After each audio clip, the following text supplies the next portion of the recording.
Oh, I have a story. About the one of the most terrifying experiences of my life. Um, this weekend was Cinco de Mayo,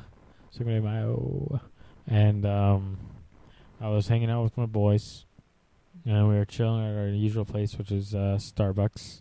Not out of any particular affection for Starbucks. It's just close to our houses. And we're doing same old shit, just a different day, and we're trying to figure out something to do. And Starkey Park, the local wilderness park, is starting to get tossed around, and it's around like 9:30 at night, and we're like, all right, well, we'll hit up Starkey, see if there's any crazy woodland shit going on. It's also the night of the supermoon, so maybe there's like an astronomy viewing with telescopes and stuff like that. So we drive over, but it's the park's closed, so we're like, all right, well, we can probably find a way to sneak in. And my buddy Danny is like, oh, so and so's house has a trail that leads into there. We just have to like hop a few fences, and we're like, all right, so we park there, go onto this trail, and we don't have any flashlights or water or anything. Very ill prepared, but it doesn't really matter. It's not that long of a walk. So we get like towards the end of the man. Sustenance. You're also not talking in the mic. Tyler was just talking into his milk. Apologies. No, what do you need water for? Sustenance. For a brief, half an hour walk at most? Well, no one likes to get dehydrated. We weren't even prepared. Shut your mouth. I'm setting the scene. Yeah. Continue. Alright, so. Not even prepared. Not much on us. Mike Farrar, my buddy Mike, has a knife. Because he always has a knife on him. We're just like walking down. And all of a sudden, like, the three guys in front, it was like Mike, Danny, and Max just like stop abruptly. And they're both like, what the F, but only with the expletive.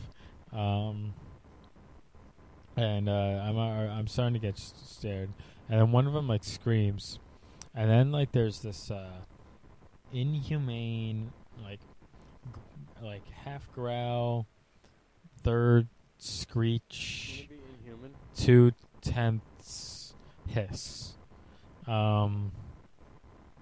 It was terrifying. It was like a growling, screeching hiss, and it rings out from the woods to our near left, and there's rummaging, and all hell breaks loose.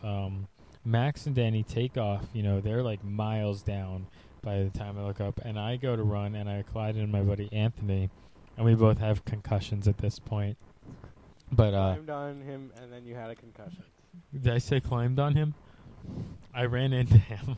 I read it like the way John Donne says, "We die." John Dunham? No, I didn't say that. Yeah, you did. No. Like he says, "We die," as in we, do that.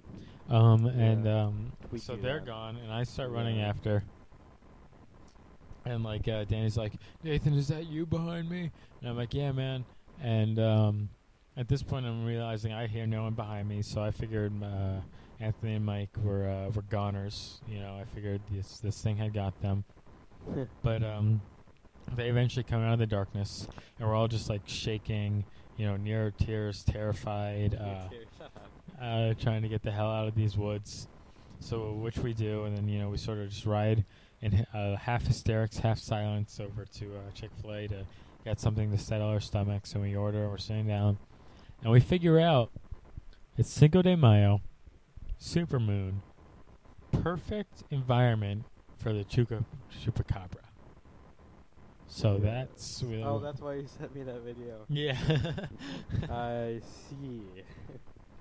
Yeah, so that's what we identified it as, and I would just say, stay out of the Starkey Woods. Who knows whether they commissioned this thing to guard Starkey or whether it just has made its natural habitat there. But I was Hooked it terrified. up with a sweet goat connect.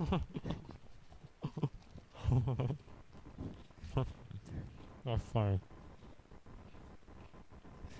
Okay, well, yeah. Waffles are not substance. They're not subsistence. Subsistence. What do you mean by that? They are not adequate, I don't believe. I disagree 1,000%. Maybe Eggo waffles aren't adequate. Oh, yeah, I'm sorry. I was referring to, like, the cheap store-bought. But, yeah, they're not adequate. Yeah, well, it's not that hard to just whip up a waffle batter, get a waffle iron, and make your own. What? Are you kidding me? It's not that hard to whip up a waffle batter? No. And a waffle iron? Not everyone has a waffle iron. I have a waffle iron. Okay, well, why would you expect me to have a waffle iron? I don't know. A lot of people have waffle irons. Well, I have a broken stapler, so I don't think I could do much of that. So relate that, and he also has a broken waffle iron. A broken waffle iron. Called his heart. Oh. Yeah, that was a good one. Have you guys ever heard of this thing called Odyssey of the Mind? I have. Really? Have you heard of the IB program? Yeah, I heard of that. What did you hear? I heard it was for a bunch of really smart people. Come on, that's not cool. So elitist. So elitist. It's the teacher's fault. No, it was being satirically elitist, though, because, in reality, it's not full of a bunch of really smart people. Just a few, such as myself. Okay. Alright. But, What were we talking about? Waffles. You close this every time. No, I don't want to get any dust in it. No, I was talking about IB. I just wanted to hear what you heard. It was really just for really smart people. Yeah. I mean, it is. And I mean, it's like I think people with intelligence are gravitated towards it. That doesn't mean like they're all go and sign up for it, but Yeah, well, a lot of people aren't really intelligent. They're just organized and motivated. But you could argue that's some kind of intelligence. I mean, it's like a different intelligence. I guess, but I can't stand those type of people. Oh, yeah. Okay. Yeah. And therefore, I don't think there should be an IB. No, everyone should do IB. Oh, yeah. 'Cause you get mad benefits. Well, that's not the real. I mean, it's. Oh, yeah, you were telling me how... Especially if listen to me, Mr. What? Bullshit. What? You who preaching how much IB sucks for years, Yeah. comes to me the other day and you go, IB was totally worth it. And when I asked why, you said, because of the respect I get for being an IB, which is pretty elitist, okay? So, Well, no, that's pull you're the- just thinking about that in a different way. like I get respect because I'm awesome. No, I mean like amongst like I'm talking about like in school, not maybe in life in general, but in school. I mean. Yeah, well, how is pretty that much- worth it at all?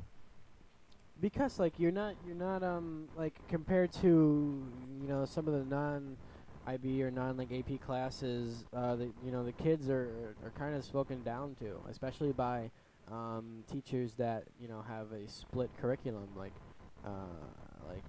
regular ed and whatever else. Well, do you think they mind? Do you think I would mind? Yeah, but that's why you're an Right. IB. Yeah, but what? Oh, goddamn you!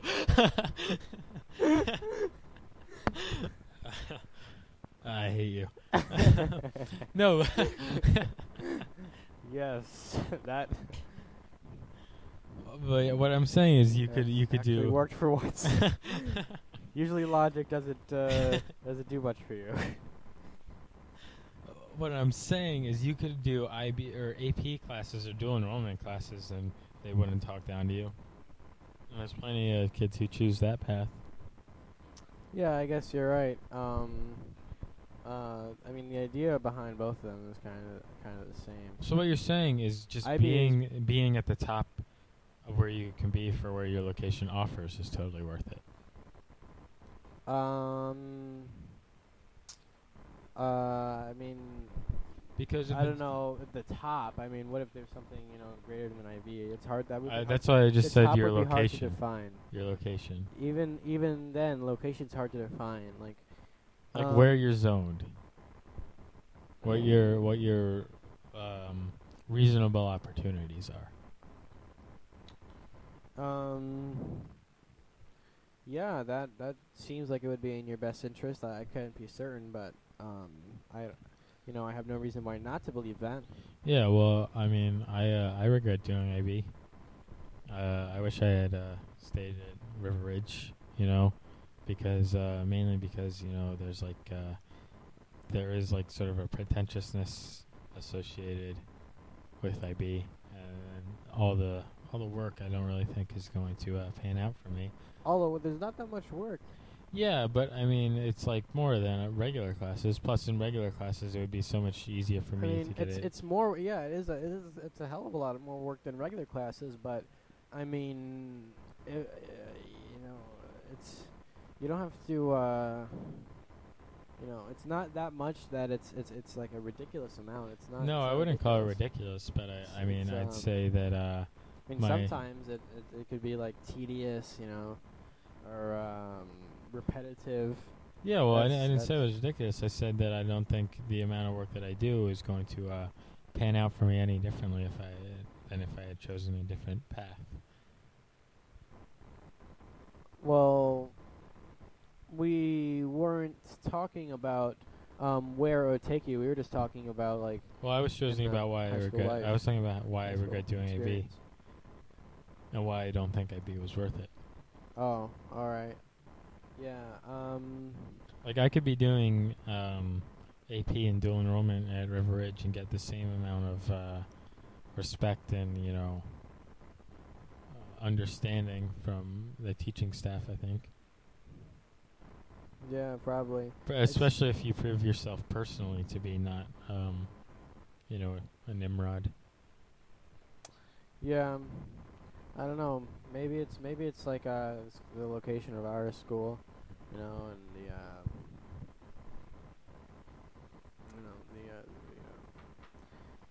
I guess the characteristics of our school that would probably make me think that. Anyway, yeah, IB is it is kind of like a noble and progressive, highly progressive Oh yeah, well it's international. idea. Yeah. And I mean, I don't know if you could appreciate that enough. But I don't think our justify school's doing it. really doing it right. You notice how we Oh, no, we're half-ass not. everything? Yeah. I mean, if I was in a proper IB program that is really more about thought than work, I'd enjoy it a lot more than this one. Yeah.